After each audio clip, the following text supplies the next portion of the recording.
What happened an hour ago will change everything forever.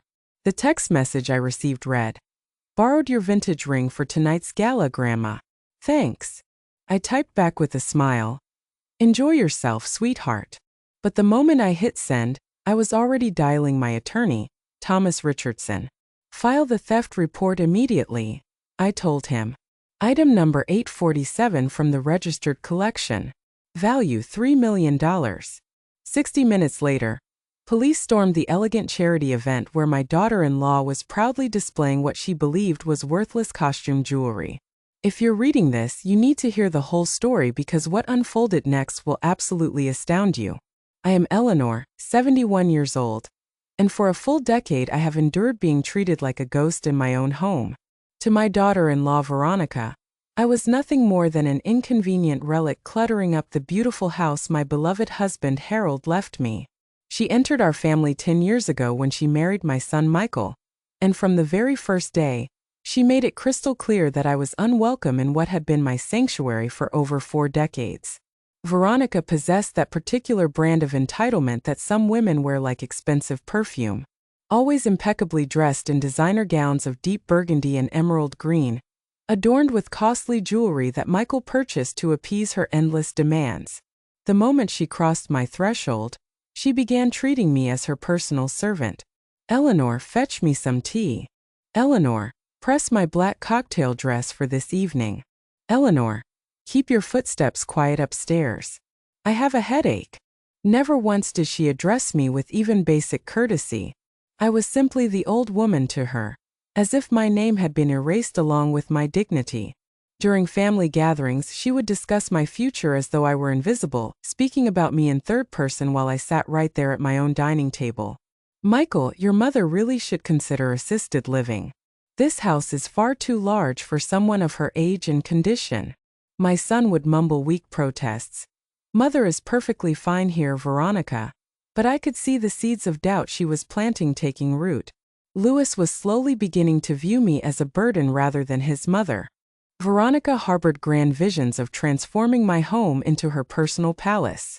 She wanted to convert my cherished sitting room into her private office space and demolish the garden Harold and I had lovingly cultivated for 40 years to create some modern entertainment area.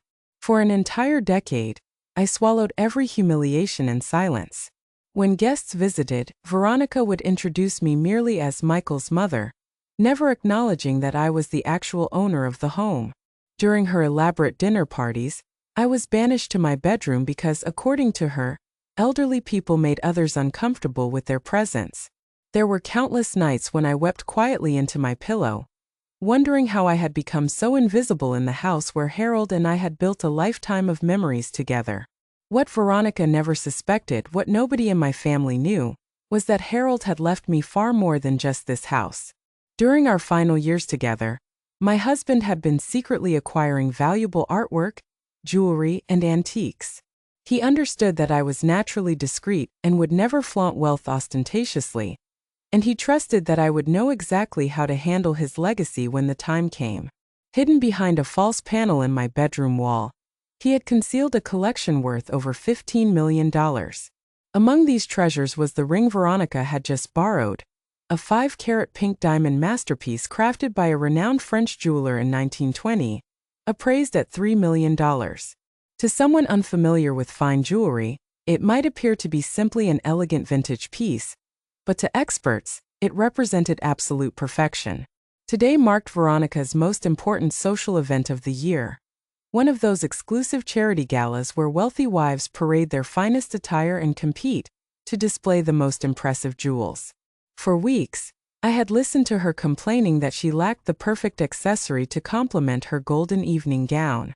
She had been poring over jewelry catalogs, sighing dramatically because the pieces she coveted exceeded even Michael's generous allowance. This morning, while I was tending to my herb garden, I witnessed her enter my bedroom without permission. This violation wasn't unusual. She had been snooping through my belongings for years. But today felt different. I watched through my window as she opened my jewelry box, that modest wooden chest where I kept my less valuable pieces, and her eyes fixed on the pink diamond ring. She lifted it up, examining it in the sunlight, and I saw that familiar smirk she wore whenever she believed she had discovered something she could appropriate for herself. An hour later, that text message arrived. Borrowed your vintage ring for tonight's gala, Grandma. Thanks. She hadn't even bothered to ask permission first. She simply took it, assuming everything I owned was available for her use, believing I was too old and insignificant to possess anything of genuine value. When I read those words, something fundamental shifted inside me. For 10 years I had endured her cruelty, her contempt, her cutting remarks about my age and supposed worthlessness. But stealing my ring without permission, that specific ring, which represented one of the most precious pieces in Harold's secret collection, was the final insult I would tolerate. I sat in my garden chair, staring at the message on my phone screen, and for the first time in years, I smiled with genuine satisfaction. Enjoy yourself, sweetheart, I replied. Then I immediately called Thomas, my trusted attorney. Thomas had been Harold's closest friend and the only person who knew the complete truth about our hidden fortune. Thomas, I said, my voice steadier than it had been in years, it's time to implement the security protocol you and Harold designed. Veronica has just stolen inventory item 847. There was silence on the other end, followed by Thomas's knowing chuckle. Eleanor, are you absolutely certain you want to proceed? Once we set this in motion, there will be no possibility of retreat. I confirmed that yes, after a decade of humiliation, it was time for my daughter-in-law to discover exactly whom she was dealing with. Thomas explained the plan they had developed. For years, he had been meticulously documenting each piece of Harold's collection, officially registering them as high-value items with specific inventory numbers. Every piece had certificates of authenticity, current appraisals, and most importantly, comprehensive insurance coverage. The ring Veronica had taken was legally registered as item 847, valued at $3 million. I'm contacting the insurance company right now, Thomas informed me. According to our protocol, when a registered piece is taken without the owner's authorization, we must report it as theft immediately. Within 30 minutes, law enforcement will have a warrant to recover the stolen property, regardless of its location. While Thomas made the necessary calls, I remained in my living room, remembering all the times Veronica had made me feel worthless. I recalled the dinner party where she told me to eat in the kitchen because there wasn't adequate space at the dining room table. Last Christmas, when she unwrapped expensive gifts Michael had purchased for her, then handed me a cheap scarf saying, "We chose something simple for you because at your age, you don't really need elaborate things anymore." I remembered the afternoon her book club met in my living room. I was reading peacefully in my favorite armchair when she approached me and announced in front of everyone, "Eleanor, would you mind going to your room? We need privacy for our discussion." Her friends looked at me with pity, as if I were an elderly pet that needed to be relocated. But the memory that stung most was the telephone conversation I had overheard just last week.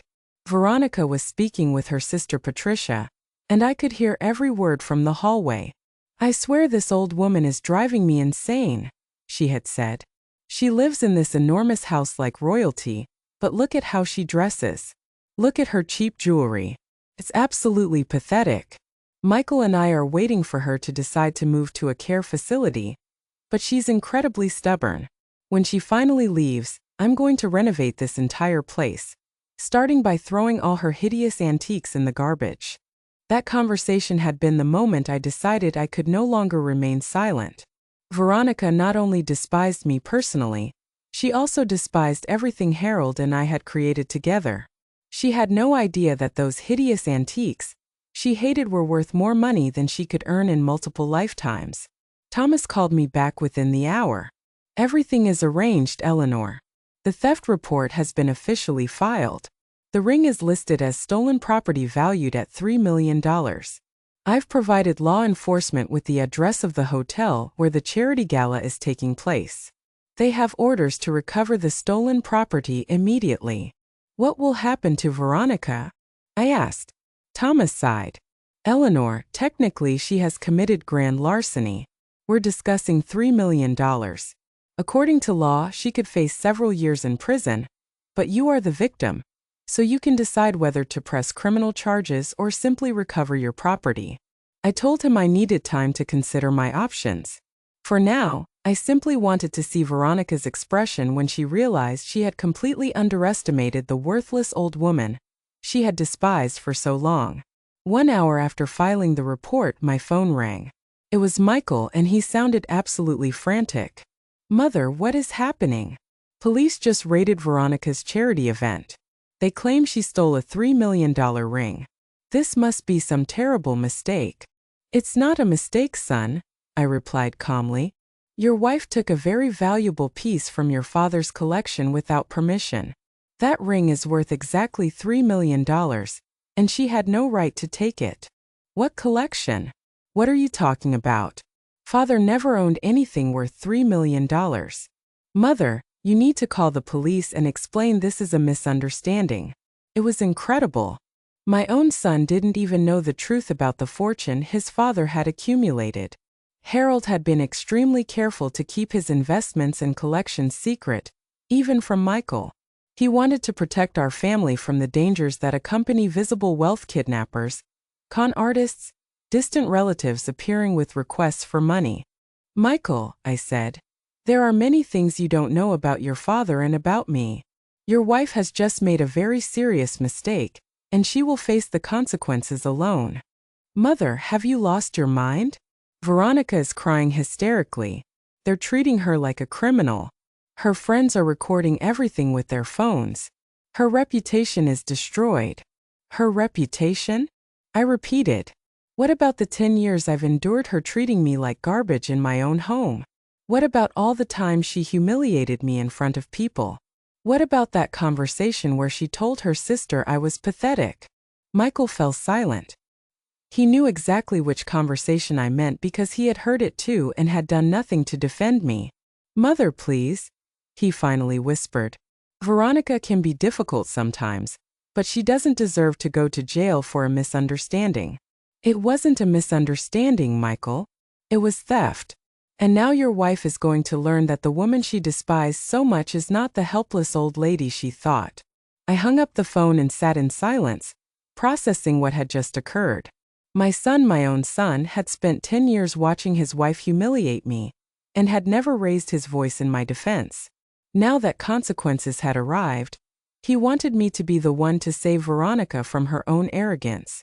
But I wasn't going to do it. For the first time in a decade, I wasn't going to be the invisible woman who endured everything in silence. 20 minutes later, Thomas arrived at my house accompanied by Detective Riley, a private investigator he had worked with for years.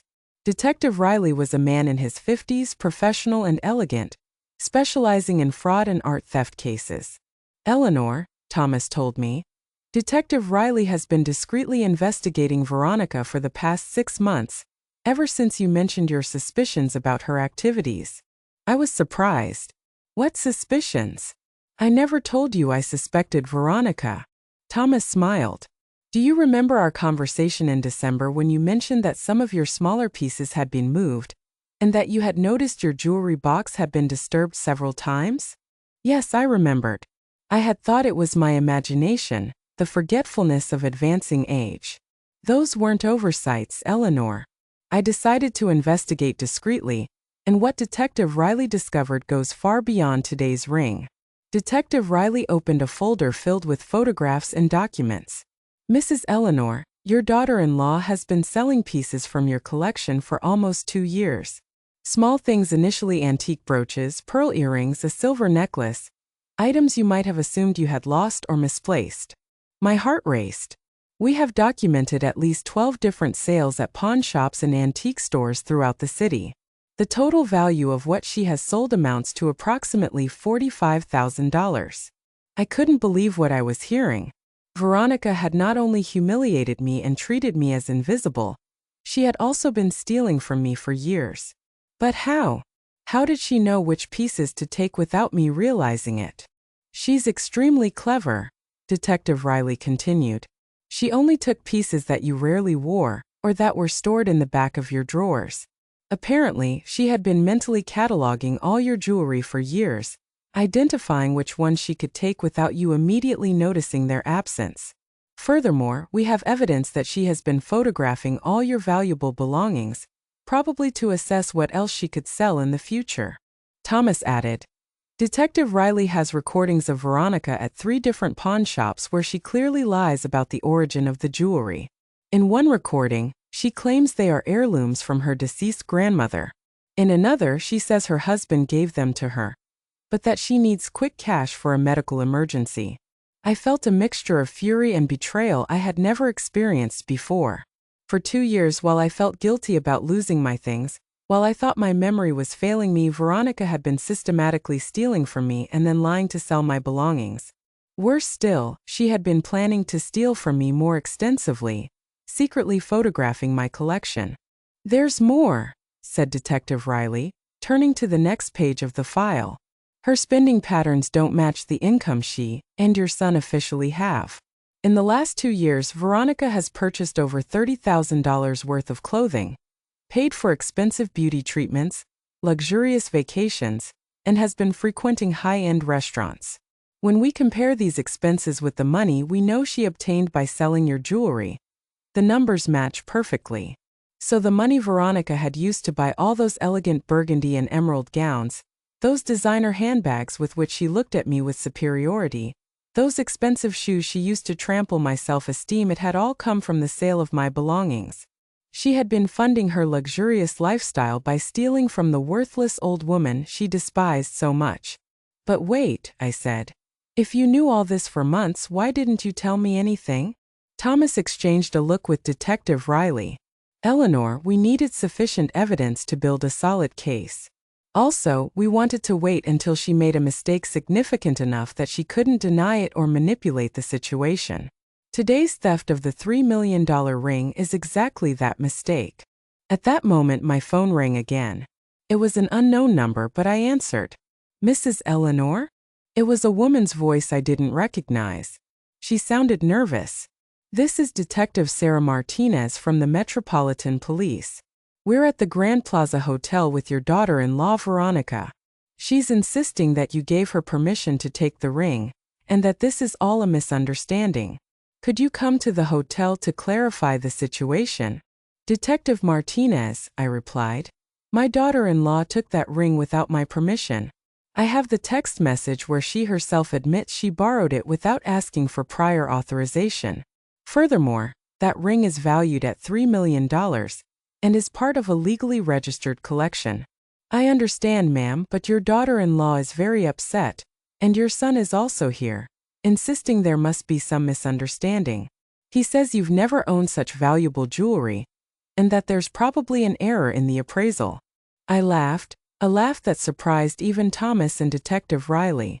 Detective, my son is saying I couldn't possibly have valuable jewelry because I'm too poor or too foolish to possess such things. There was an awkward silence on the other end of the line. Well, ma'am, he did mention that you live on a modest pension and had never shown signs of that kind of wealth.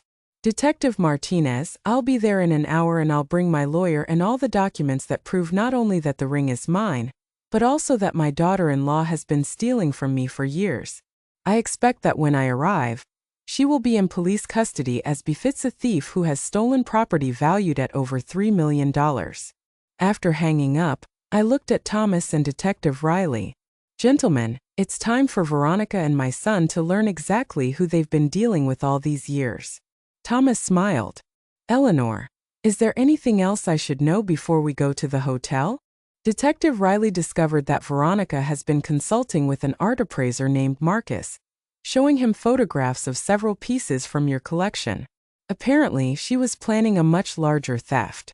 According to our recordings, she believed she could sell several of your paintings and sculptures for at least $200,000. Detective Riley added, Mrs. Eleanor, your daughter-in-law not only sees you as a worthless old woman, she sees you as a source of income she can exploit without consequences. In her own recorded words during a phone conversation with that appraiser, she said, the old lady doesn't even know what she has. I could steal half her stuff and she'd never realize it. She's too senile to keep an inventory of her belongings. Those words felt like a physical blow. Veronica had not only been stealing from me, she had been laughing at me, considering me too stupid and useless to realize her crimes. She had been planning to rob me massively, taking advantage of what she perceived as my senility. Thomas, I said, rising from my chair with a determination I hadn't felt in years, I want you to press every possible charge against Veronica, not only for today's ring, but for all the thefts over the past 2 years. And I want my son Michael to know exactly what kind of woman he chose as his wife. Are you absolutely sure, Eleanor? Once we make this public, the entire family will know the truth about Harold's fortune and about Veronica's crimes. There will be no way to go back. I looked out the window at the garden Harold and I had cultivated for 40 years, the garden Veronica wanted to destroy for her modern entertainment area. I thought of all the humiliations I had endured, all the times I had felt invisible in my own home, all the nights I had cried wondering if I really was as useless as Veronica made me feel. Thomas, I said, it's time for this senile old woman to teach them a lesson they will never forget. When we arrived at the Grand Plaza Hotel, the scene was exactly as I had imagined. There were at least 5 police cruisers at the entrance, local reporters who had arrived drawn by the drama, and groups of charity gala guests leaving the hotel whispering and pointing. This was the kind of scandal that our city's high society would remember for years. As I entered the lobby, I immediately saw Veronica. She was sitting on a leather sofa surrounded by 3 police officers. And for the first time in 10 years, she didn't look like the elegant, controlled woman she had always been. Her perfect makeup was streaked with tears. Her golden dress was wrinkled, and her hands were handcuffed in front of her. The ring, my $3 million ring, was no longer on her finger. Michael stood beside her, gesticulating wildly as he spoke with a detective. When he saw me enter, accompanied by Thomas and Detective Riley, his expression changed from desperation to something that looked more like fury. He walked quickly toward me, and I could see in his eyes that he blamed me, not his thieving wife, for this entire situation. "Mother, you have to fix this right now," he shouted at me in front of the entire crowded lobby. "Veronica is being publicly humiliated because of you. Her friends are uploading videos to social media. Her reputation is completely ruined." "Her reputation?" I repeated, keeping my voice calm, even though I was trembling with rage inside. "Michael, your wife stole a $3 million ring from me. We're not talking about a misunderstanding over a trinket. We're talking about a serious crime." "But Mother, you never told us you had anything so valuable. If we had known, this never would have happened. Veronica thought it was just some old worthless ring." Thomas stepped forward and handed Michael a thick folder. "Mr. Michael, here are all the documents proving the value of the ring, along with certificates of authenticity and insurance policies. Your wife did not steal a worthless old ring. She stole a historical piece of jewelry valued at $3 million. Michael opened the folder and began to review the documents. I watched as his expression gradually changed from disbelief to complete shock. This can't be real. Father really had these things. Why did you never tell us anything?" "Because your father knew it was better to keep our wealth private," I explained. "And seeing how your wife has been stealing from me for 2 years, it seems he was right." "Stealing from you for 2 years? What are you talking about?" Detective Riley stepped forward and showed Michael the complete file on Veronica. The photographs of her at the pawn shops, the recordings where she lied about the origin of my jewelry, the sales receipts, everything was there. "Your wife, Mr. Michael, has been systematically selling your mother's belongings for the past 2 years. We have documented thefts totaling $45,000. Michael was speechless as he reviewed the evidence. I could see his world crumbling before his eyes. The woman he had married, the woman for whom he had allowed me to be treated like trash for a decade, was a thief who had been exploiting his own mother. At that moment, Detective Martinez approached us. "Mrs. Eleanor, I need you to officially confirm some details. Did you give your daughter-in-law permission to take the ring in question?" "Absolutely not," I replied firmly. "I have the text message here where she herself admits she borrowed it without asking my permission. In my world, taking something without permission is called theft. And can you confirm that the ring legally belongs to you?" Thomas intervened. "Detective, here are all the legal documents. The ring was purchased by Mrs. Eleanor's late husband in 1975. It is registered in his will. It is insured for its full value, and it is part of the official inventory of the inheritance Mrs. Eleanor received. The detective reviewed the documents and nodded. Everything seems to be in order. Mrs. Eleanor, do you wish to press criminal charges against your daughter-in-law? Before I could answer, Veronica cried out from her seat. Eleanor, please. It was just a misunderstanding. You know I would never intentionally hurt you. I've always treated you with respect. I turned to her slowly. For the first time in 10 years, Veronica was speaking to me with desperation instead of contempt. For the first time, she needed me instead of treating me as if I were invisible. Respect? I asked, walking toward where she was sitting. Do you call 10 years of humiliations respect? Do you call telling me to eat in the kitchen when guests arrived respect? Do you call stealing from me for 2 years and then calling me senile respect? Her eyes filled with panic. Steal from you? I never stole anything from you. This is the first time I've taken something of yours.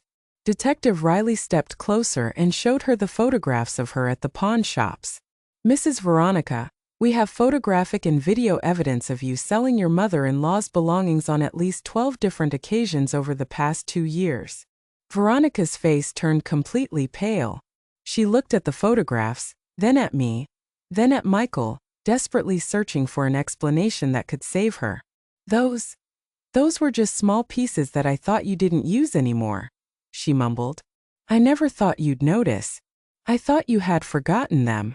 And that gave you the right to steal them? I asked.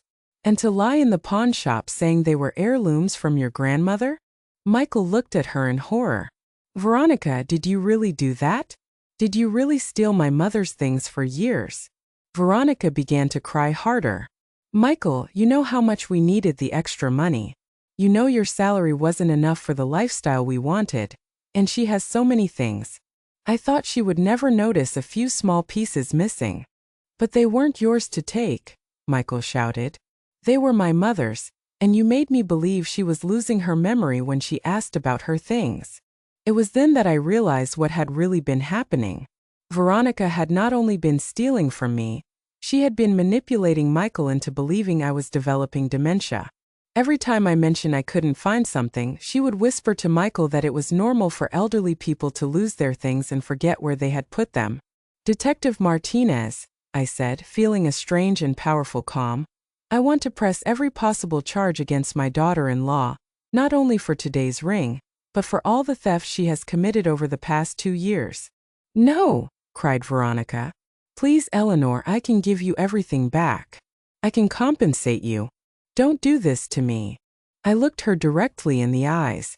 Veronica, for 10 years, you treated me as if I were invisible. You humiliated me in front of guests. You made me feel like a useless burden in my own home. For 2 years, you stole from me while making me believe I was losing my memory. And now that the consequences have arrived, you want me to have mercy on you. But I never thought it was so serious. I never thought you had such valuable things. If I had known. If you had known I had valuable things, what? Would you have stolen more from me? I let her process that question for a moment. Veronica, the problem isn't that you didn't know the value of what you stole. The problem is that you stole from me. The problem is that for a decade you treated me like trash. Thomas approached the detective. Detective Martinez, we also want to file charges for the other documented thefts. We have enough evidence to prosecute at least 12 additional cases of theft. The detective nodded. Understood. Mrs. Veronica, you are under arrest for grand larceny in the first degree, multiple counts of petty theft and fraud. You have the right to remain silent. As the detective read Veronica her Miranda rights, I looked at my son Michael. He stood there watching his wife being officially arrested, finally understanding that the woman he had married was a criminal who had been exploiting his own mother for years. Mother, he said in a broken voice. I didn't know any of this. You have to believe me. Michael, I replied. Perhaps you didn't know about the thefts, but you did know how Veronica treated me. You saw every humiliation, every slight, every moment she made me feel invisible in my own home. And you never said anything. Michael lowered his head, unable to look me in the eyes. He knew I was right. For 10 years, he had been a silent witness to his wife turning me into a stranger in my own home. And he had chosen the easy path to say nothing, not to confront, not to defend his own mother. Now that the truth had come to light, he finally understood the price of his silence. "Mother," he mumbled, "I thought you two would eventually find a way to get along. I thought if I didn't get involved, things would resolve themselves." "Things don't resolve themselves, Michael," I replied. "Especially when one person is systematically abusing another. Your wife not only disrespected me for a decade, she stole from me, manipulated me, and planned to steal even more.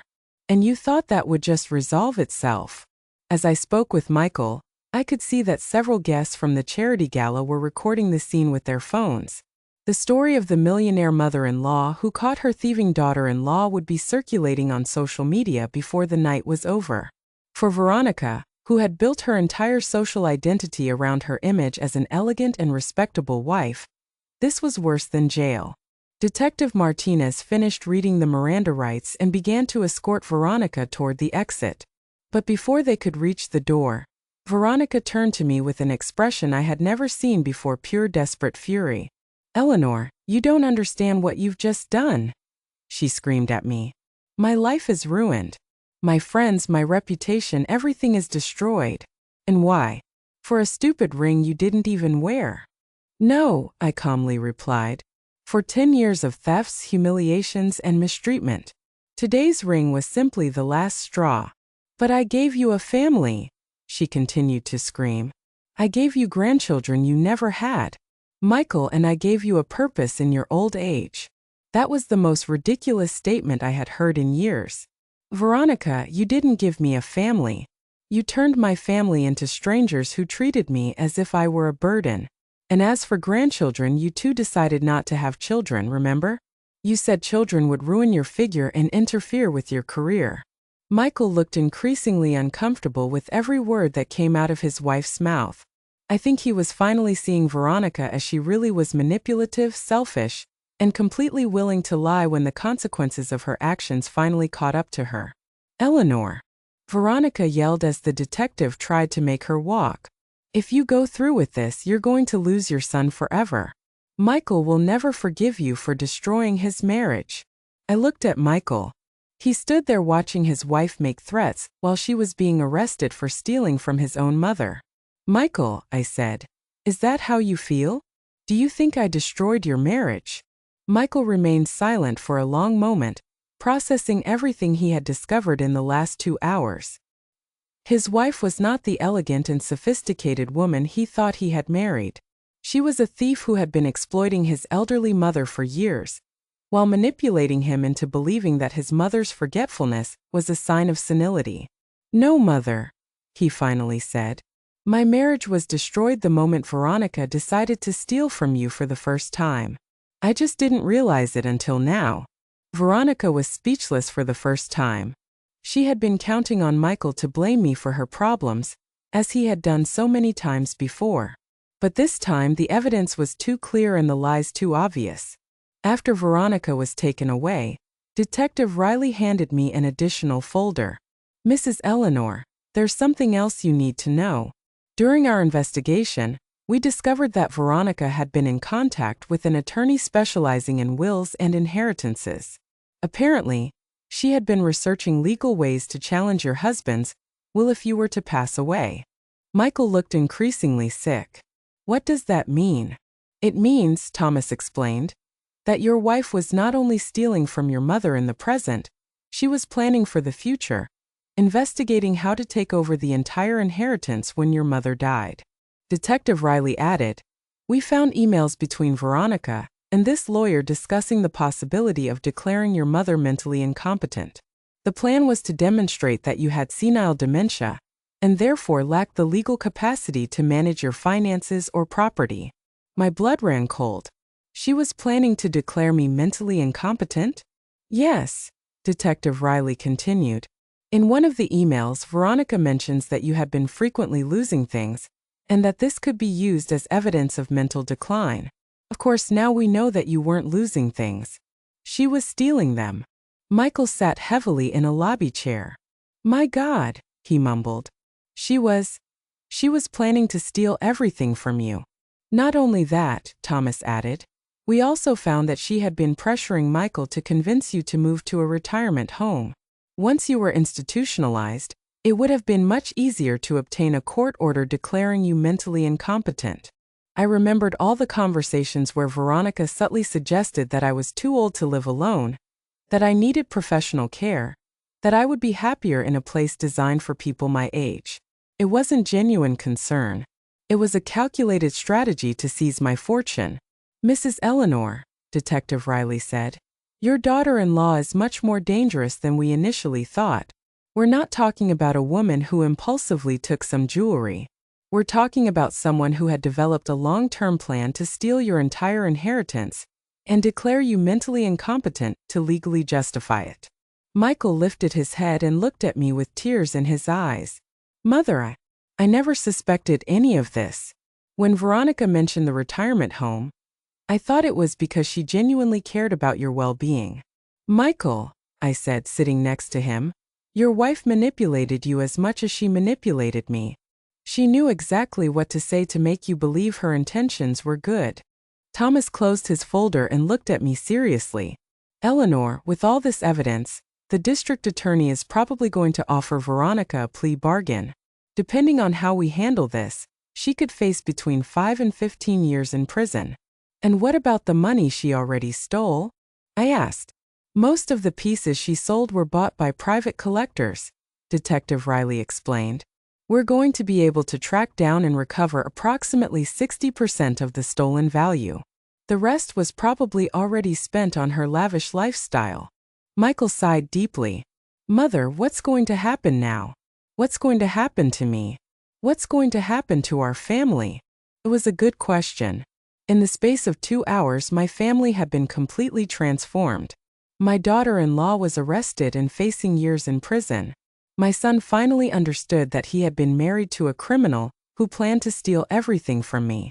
And I, the senile old woman who had been invisible for 10 years, was suddenly the center of attention. Michael, I said, taking his hand, what's going to happen now is that you're going to have to decide what kind of man you want to be. For 10 years, you were a silent accomplice to your wife's mistreatment of me. Now you know the truth about who she really is. The question is, what are you going to do with that information?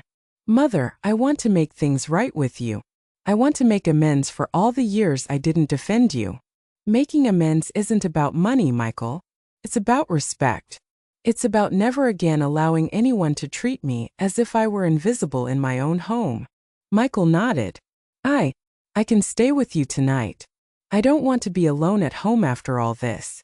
For the first time in 10 years, my son was asking something of me instead of demanding that I adapt to his wife's needs.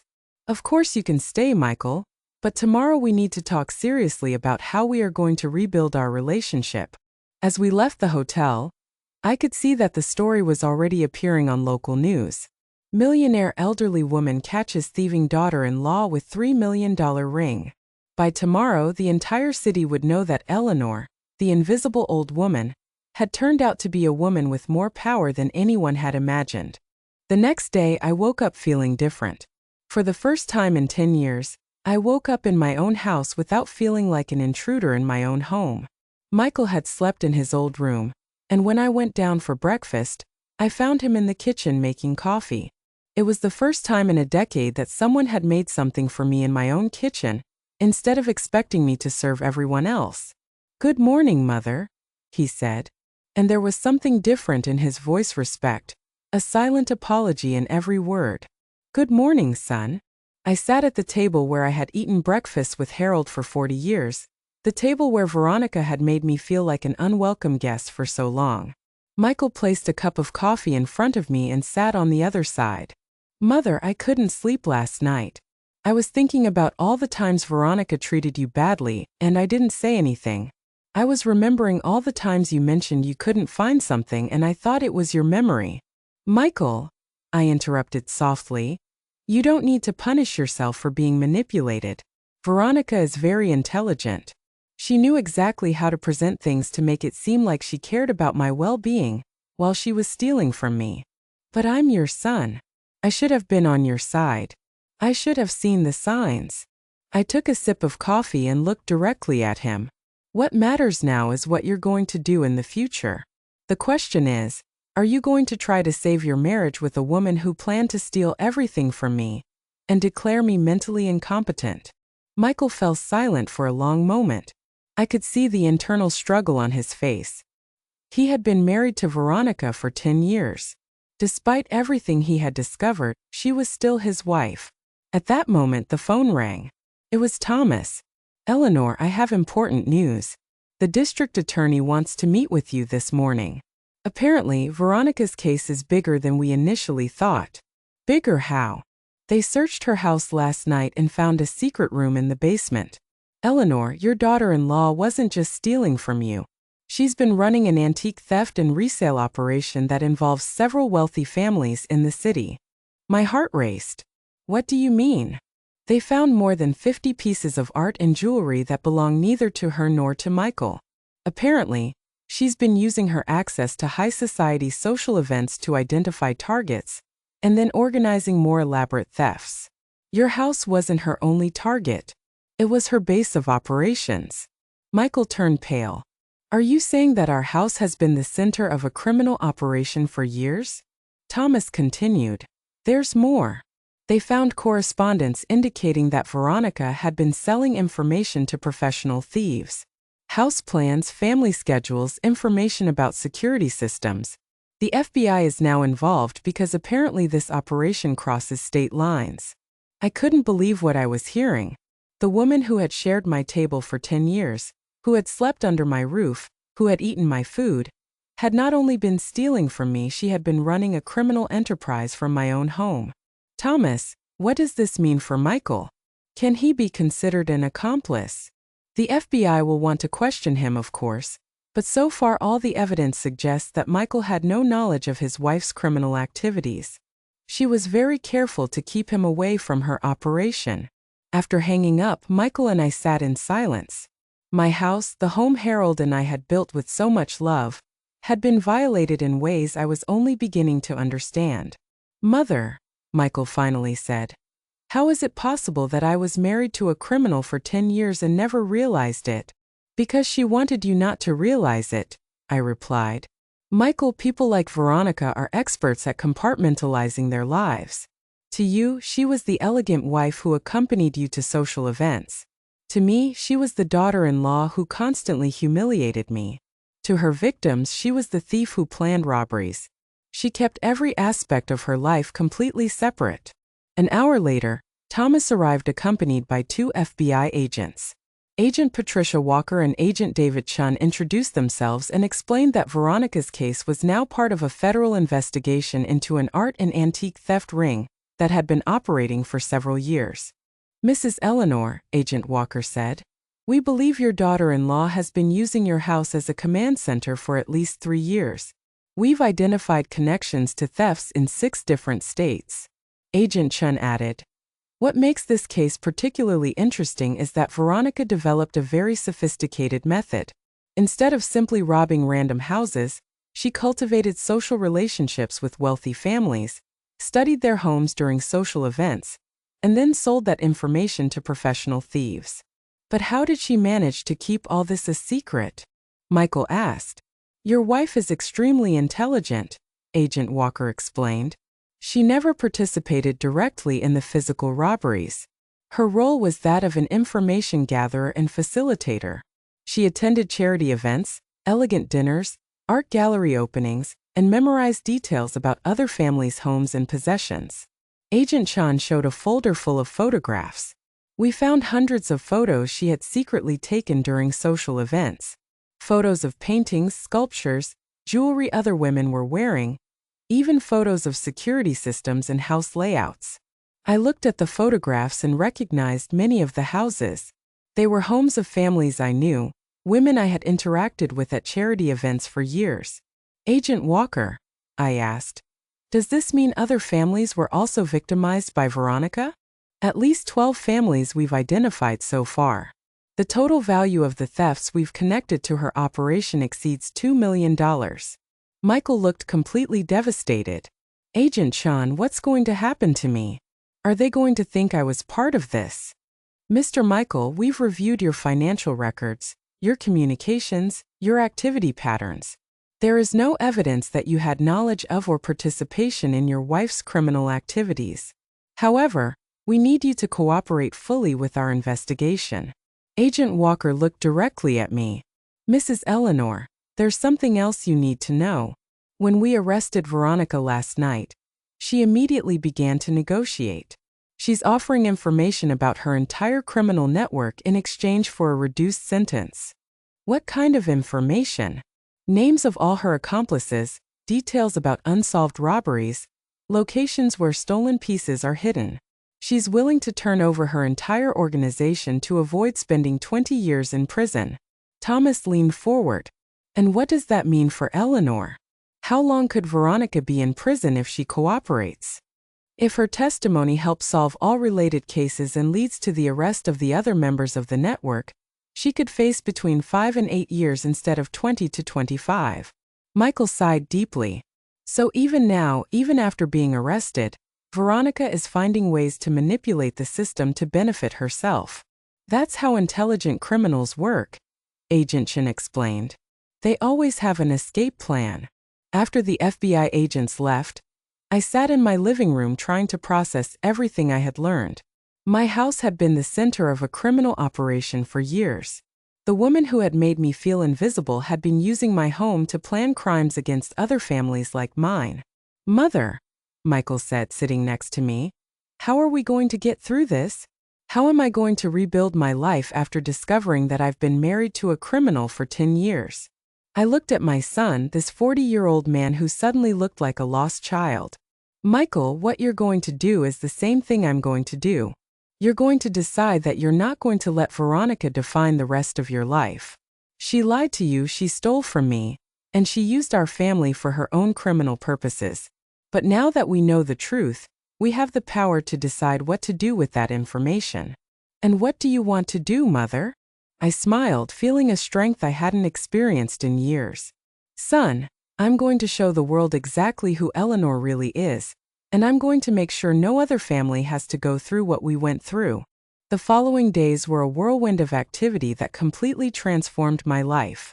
Thomas had organized a press conference where I would appear as the main victim of Veronica's criminal scheme, but also as the woman who had managed to unmask the entire operation. For the first time in 10 years, I was going to be the center of attention for the right reasons. The morning of the press conference, I woke up early and dressed in my best navy blue dress, the one I had bought for my wedding anniversary with Harold, but had never worn because Veronica always had sarcastic comments about my old-fashioned clothes. I put on the remaining jewelry from my collection, the pieces Veronica hadn't managed to steal, and for the first time in a decade, I felt like the elegant and powerful woman I truly was. Michael helped me get to the building where the conference would be held. Mother, he said as we walked in, I'm proud of you. I know these days have been terrible, but the way you've handled all this, Father would be proud too. The room was full of journalists, television cameras, and curious onlookers who had come to hear the story of the millionaire elderly woman who caught her criminal daughter-in-law. When I entered the room, I could feel all eyes turning toward me. But this time, they weren't looking at me with pity or condescension. They looked at me with respect, curiosity, even admiration. Thomas approached the podium first. Good morning. My name is Thomas Richardson and I represent Mrs. Eleanor, 71 years old, who was not only a victim of a criminal scheme run by her own daughter-in-law, but was also instrumental in unmasking a theft ring that had been operating for years. Then he invited me to speak. As I approached the microphone, I felt a strange calm. For 10 years I had been silenced, ignored, treated as if my words had no value.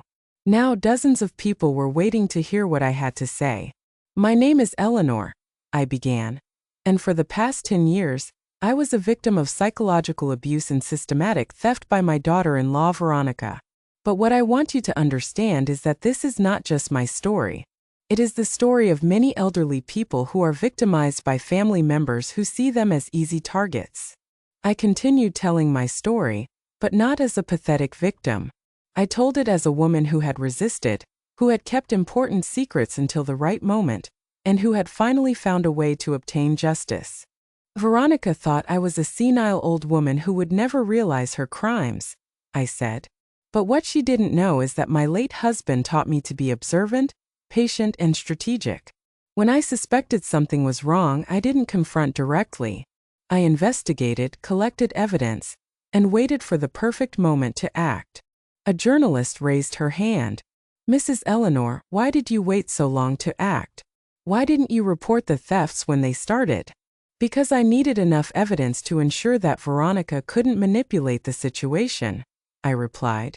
"People like my daughter-in-law are experts at making themselves look like victims. If I had acted too soon with insufficient evidence, she would have found a way to convince everyone that I was a confused old woman making up stories." Another journalist asked how I felt knowing that my house was used as a command center for a criminal network. "I feel betrayed, of course, but I also feel powerful because in the end, it was I who put an end to that criminal operation. It was my report that led to the arrests. It was my evidence that unmasked the entire network." After the press conference, something extraordinary began to happen. My phone wouldn't stop ringing. Journalists from all over the country wanted to interview me. Documentary producers wanted to tell my story. But the calls that moved me most were from other elderly women who had seen the news and recognized elements of my story in their own lives. A woman named Catherine called me crying. "Eleanor, I saw your interview on television, and I think my son-in-law is stealing from me. My jewelry has been disappearing, but my daughter says it's normal for old people to lose things. After listening to you, I realized that maybe I'm not losing my memory." Another woman, Margaret, told me that her daughter-in-law had been pressuring her to sign documents she didn't fully understand. "After seeing your story, I realized that I need to get my own lawyer, not rely on the lawyer my daughter-in-law recommends." These conversations made me understand that my experience with Veronica was not unique. There were thousands of elderly people who were being victimized by family members who abused their trust, and many of them lacked the resources or knowledge to defend themselves. That night, Michael and I had a long and difficult conversation about our future. "Mother," he said, "I've decided to divorce Veronica. I can't continue to be married to someone who hurt you so much, and who turned out to be a criminal." "Are you sure, son? It's a very big decision." "Completely sure. For 10 years I chose Veronica over you, and that was the biggest mistake of my life. I'm not going to make the same mistake again." 3 days later, I received an unexpected call. It was a television producer named Robert who had seen my press conference. "Mrs. Eleanor, I'd like to propose something to you. Have you considered having your own show where you help other elderly people who might be victimized by family members?" The idea intrigued me. "What kind of show?"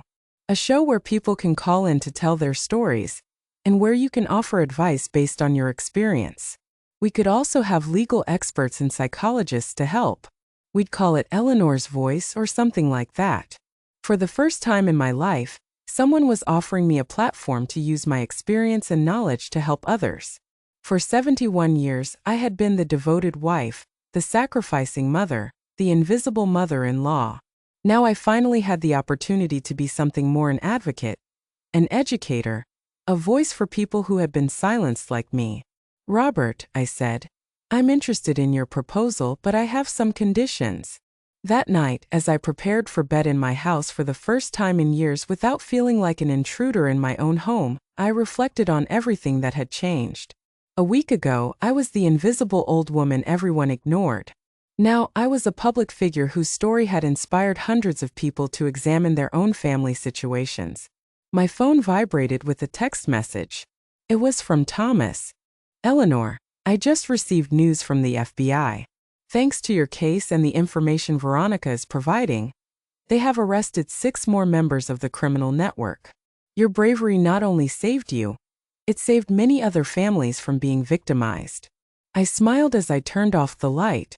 Veronica had spent 10 years trying to make me invisible, to convince me that I had no value, that I was too old and useless to matter. But in the end, it had been my strength, my patience, and my intelligence that had put an end to her reign of terror. The worthless old woman had turned out to be much more powerful than anyone had imagined. 2 weeks after the press conference, My life had taken a turn I never could have imagined. The television show Eleanor's Voice had become a national phenomenon. Every day we received hundreds of calls from elderly people who had finally found the courage to tell their stories of family abuse and theft. Thomas had officially established the Eleanor Foundation for the Protection of Seniors with an initial donation of $200,000 from my secret inheritance. It was ironic. The money Veronica had been planning to steal from me was now being used to protect other people from criminals like her. But the true satisfaction came when Detective Riley called me with extraordinary news. Eleanor, Veronica's testimony has been even more valuable than we expected. The FBI has managed to arrest the entire criminal network, 15 people in total, including the professional thieves, the corrupt appraisers who falsified valuations, and the art dealers who bought the stolen pieces. And what will happen to Veronica? I asked. Here's the interesting part. Despite her cooperation, the judge decided that her crimes were too extensive for a reduced sentence. She's going to serve 12 years in federal prison, and when she gets out, she'll have to pay full restitution to all victims. 12 years.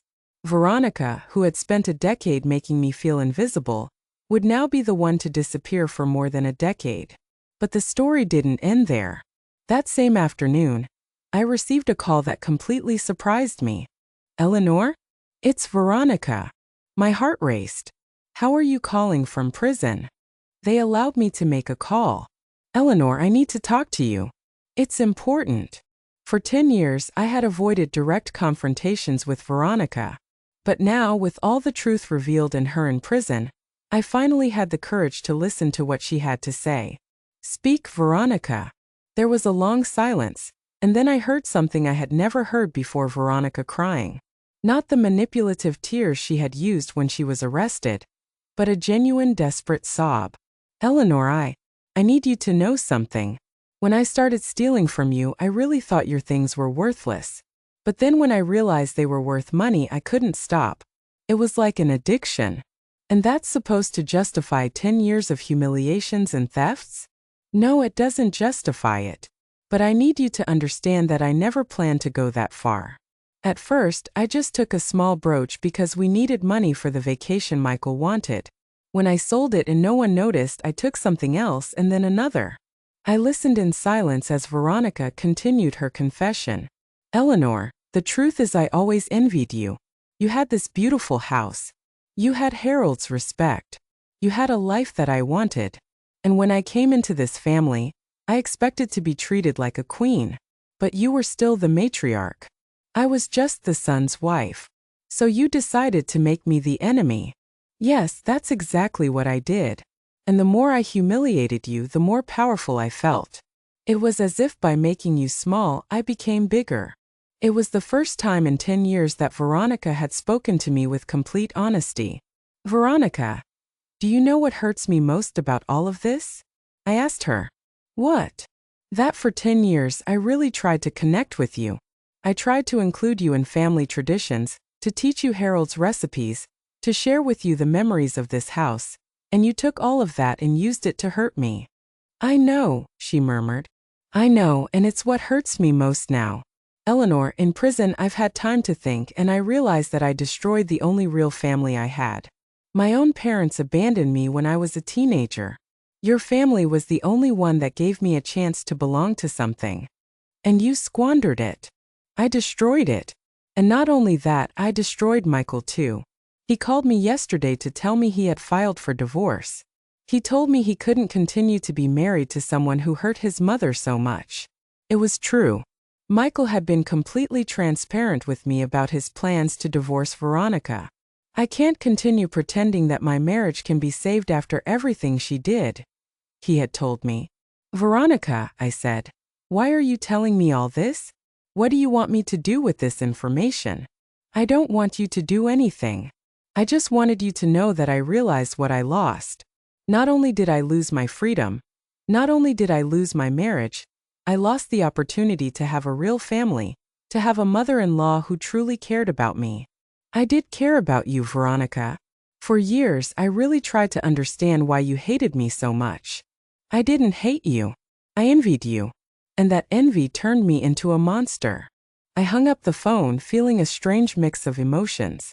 I had waited 10 years to hear Veronica admit the truth about her behavior. But now that she finally had, I didn't feel victorious. I felt sad for all the lost time, for all the wasted opportunities to have a united family. That night, Michael came to dinner with me. It was something we had started doing regularly since Veronica's arrest. As we ate, I told him about the phone call. "Do you think Veronica was being sincere?" he asked me. "I think she's finally facing the reality of her actions," I replied. "But Michael, what matters now isn't whether Veronica finally understands what she did wrong. What matters is that we learn from this experience." "What do you mean?" "I mean that for 10 years our family allowed a toxic person to control the entire family dynamic. Never again will I allow anyone to make me feel invisible in my own home. And I hope you never again allow anyone to mistreat the people you love." Michael nodded solemnly. "Mother, I've learned the hardest lesson of my life. Never again will I choose superficial peace over defending what is right." The next day I received even better news. The Eleanor Foundation had received an anonymous donation of $5 million from a wealthy family who had been saved from being victimized thanks to the information we had shared on our show. Thomas explained to me, "Eleanor, the Morrison family watched your show last week. Mrs. Morrison realized that her granddaughter had been exhibiting exactly the same behavior patterns as Veronica, pressuring her to sign documents, suggesting she move to a retirement home, borrowing small pieces of jewelry. Thanks to your story, she hired a private detective and discovered that her granddaughter had been planning a scheme similar to Veronica's. They managed to stop it completely in time. The granddaughter has been arrested, and Mrs. Morrison recovered everything that had been stolen. She says your show saved not only her fortune, but probably her life." It was incredible to think that my story, my pain, had been transformed into something that could protect other families. Veronica had spent 10 years trying to steal my worth and my dignity, but in the end, it had been that very experience that had given me a purpose greater than I had ever imagined. That night, as I prepared for sleep, I reflected on the extraordinary path my life had taken. A month ago, I was an invisible elderly woman who felt useless in her own home. Now, I was a national advocate for senior rights with a successful television show and a foundation that was saving families. Veronica had tried to destroy me, but instead, she had awakened a strength I didn't even know I had. The sweetest revenge had not been seeing her go to prison. The sweetest revenge had been discovering exactly who I was when I finally had the courage to defend myself. 1 year after Veronica's arrest, my life had transformed in ways I never could have imagined. The show Eleanor's Voice had become the most watched program in its time slot, broadcast in 32 different countries. The Eleanor Foundation had helped more than 1,000 families identify and stop financial abuse schemes against elderly people. But the most important transformation was not public. It was personal. This morning, as I watered the flowers in the garden Harold and I had planted 40 years ago, I received a completely unexpected visit. Michael arrived, accompanied by an elegant woman in her 40s with auburn hair, and a genuine smile that immediately reminded me of Harold's warmth. "Mother," Michael said, clearly nervous, "I want to introduce you to someone very special. This is Rebecca, and we've been dating for the past 6 months." Rebecca approached confidently, but also with respect. "Mrs. Eleanor, I've heard so much about you. Michael has told me your whole story, and I must say you are an inspiration to women of all ages." The first thing I noticed about Rebecca was how she looked at me with genuine respect, not with the condescension I had received from Veronica for years. When she spoke to me, she addressed me directly, not Michael, as if I were invisible. "Rebecca," I said, "what do you think of the fact that my son is dating you while he was recently divorced?" Michael turned pale, but Rebecca smiled. "Mrs. Eleanor, I appreciate your direct question. Michael told me the entire situation with Veronica before we started dating. The divorce papers were finalized 3 months ago. I would never have started a relationship with a married man, no matter the circumstances. I liked her honesty. And what do you think about having a famous mother-in-law who appears on television talking about family problems?" Rebecca laughed genuinely. Honestly, I'm proud. You took a terrible experience and turned it into something that is helping thousands of people.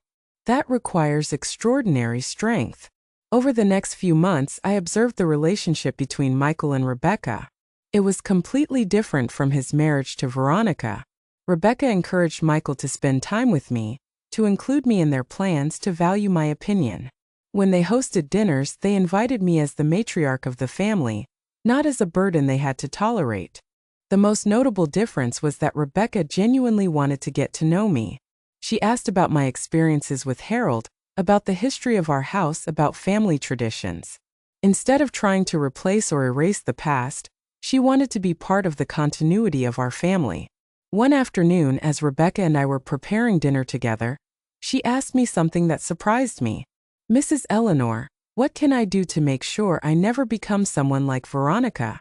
I paused to think about her question. Veronica became what she became because she saw our family as something she could exploit, not as something she could contribute to. You are already different because you care enough to ask the question. But I want to be specific. What behaviors should I avoid? Never try to isolate Michael from his family. Never speak ill of me when I'm not present. Never assume that because I'm older, my opinions don't matter. And if you ever have a problem with me, talk directly to me. Don't try to manipulate Michael to be your intermediary. Rebecca nodded seriously. And is there anything I can do proactively to be a good daughter-in-law? Recognize that this house, this family has a history that existed before you arrived. Respect that history while contributing to creating new history. And never forget that being part of a family means giving as much as you receive. 6 months later, Michael asked me to go with him to buy an engagement ring for Rebecca. It was ironic. It had all started with Veronica stealing a $3 million ring. And now I was helping my son choose a ring to symbolize genuine love. "Mother," he said as we examined different options, "do you think I'm making the right decision? Do you think Rebecca and I can build something lasting after everything that happened with Veronica?" "Michael, the difference between Rebecca and Veronica is that Rebecca sees our family as something valuable that she wants to protect. Veronica saw our family as something she could exploit. That fundamental difference means everything." The proposal was perfect. Michael organized a dinner at our house in the dining room where for years Veronica had made me feel like an intruder. But this time I was sitting at the head of the table in my rightful place as matriarch of the family while Michael proposed to Rebecca. When Rebecca said yes, the first thing she did was walk over to me and hug me. "Mrs. Eleanor," she said with tears in her eyes, "I hope I can be the daughter-in-law you deserve." "Rebecca," I replied, "you already are." The wedding day was the happiest family celebration we had had in over a decade. Rebecca had insisted that the ceremony be held in our garden, honoring the legacy Harold and I had built. During the ceremony, Michael asked me to say a few words. 2 years ago, I began.